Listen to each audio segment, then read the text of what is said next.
Welcome back to Follow the Money. Take a look at what Florida Congressman Dennis Ross tweeted about the EPA and their job-killing rules. The EPA must stop using, quote, activist junk science or lose their funding. The congressman went on to went to a face-to-face with the EPA Administrator, Lisa Jackson. He joins us now.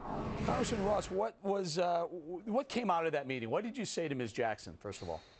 Well, it was a cordial meeting, and I know that she wasn't overly excited about meeting with me, but I represent a state that's livelihood depends on water.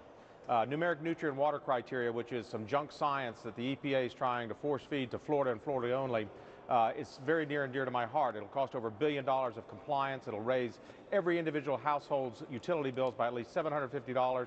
It has a deleterious impact on us.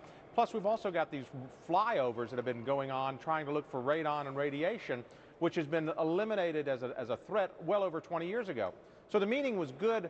I did receive some assurances, but I still have got some grave concerns that the EPA is going wild and is not relying on genuine science or logic and reason in its implementation of its regulations. Sure, and we've had numerous congresspeople on telling us about the various EPA regulations, you know, the rule book for growing a tomato is this big and whatnot.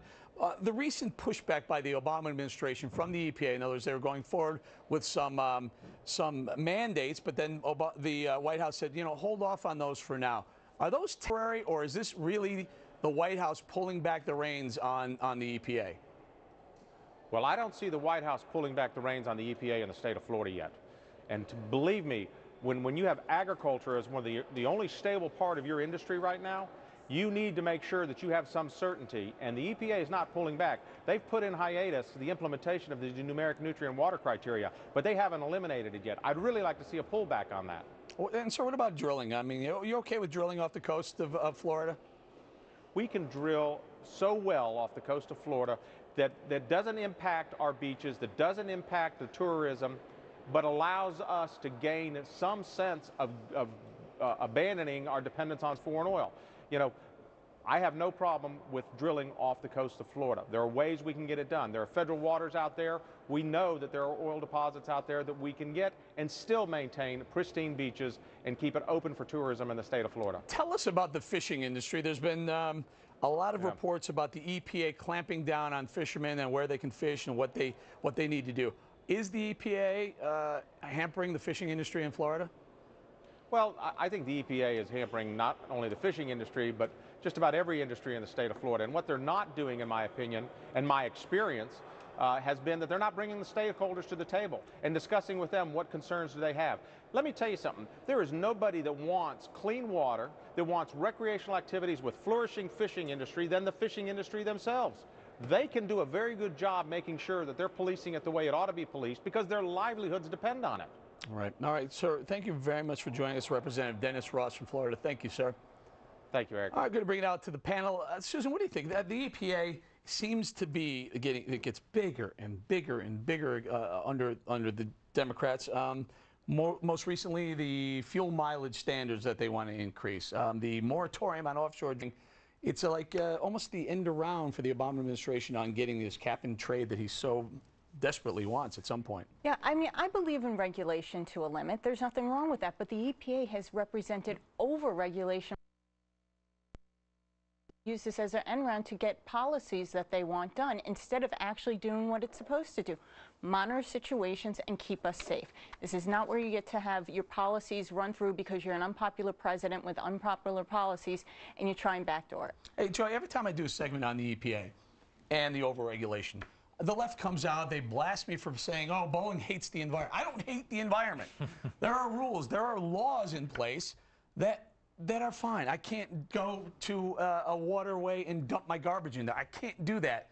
But I also don't need the EPA to tell me where I can drive, when I can drive, how fast I mean, it's just, enough is enough. I hear you. I know Eric Bolling. Eric Bolling is a friend of mine. He doesn't hate the environment. Listen, the point is, it's about reaching what's called a reasonable accommodation. Not as that term is used legally, but look, Congressman Ross went. He had a meeting. I think that it was gracious of the commissioner to meet with him, and as a result of that, talk about where we could find common ground. We need to be safe, and at the same time, we don't need to be overregulated such that it burdens business. And I think reaching that reasonable point where we can be comfortable as Americans, we could be safe and secure, but at the same time, time not stifled, that's the key. David, weigh in on this. Is the EPA, an out-of-control agency?